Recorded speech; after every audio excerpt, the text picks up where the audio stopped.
तो खान सर की बातें सुनो।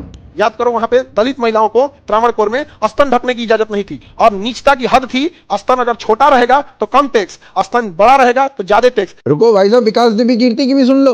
और यदि पब्लिक प्लेस में, पब्लिक प्लेस की बात कर रहा हूं मैं, सड़क पे भी चल रही है, बाजार में भी जा रही है, तो वो अपने शरीर के ऊपरी हिस्से को ढक नहीं सकती थी। और यदि वो ढकना चाहें तो टैक्स देना पड़ता था। उस टैक्स का नाम था ब्रेस्ट टैक्स।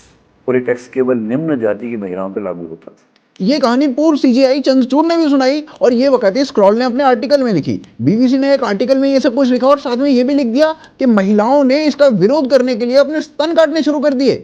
वाह।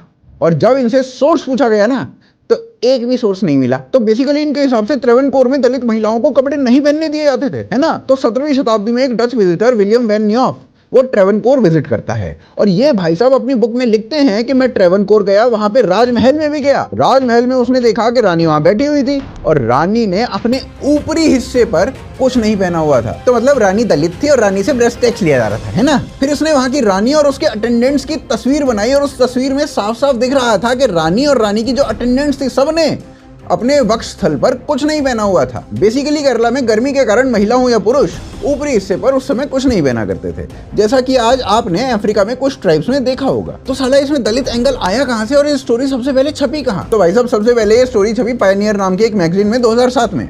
सी रामाकृष्णन पायनियर की स्टोरी के ऑथर थे और उन्होंने खुद एक वीडियो में कहा कि इस स्टोरी को ना मैंने फोकलोर के आधार पर छाप दिया था, जिसके कोई डॉक्यूमेंटेड एविडेंस नहीं है। फिर 2007 की स्टोरी को 2009 में एक विदेशी व्लॉगर माइकल दिविट उसने छाप दिया। फिर 2013 में द हिंदू ने इसे फेडिंग स्टोरी फ्रॉम हिस्ट्री कहके छाप दिया।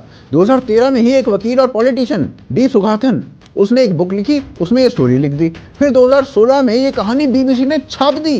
बस बीबीसी के बाद पूरा पेंडोरा बॉक्स खुल गया और सब ने इसके ऊपर लिखना शुरू कर दिया और ऐसे ही एक एंटी हिंदू नैरेटिव बना दिया गया।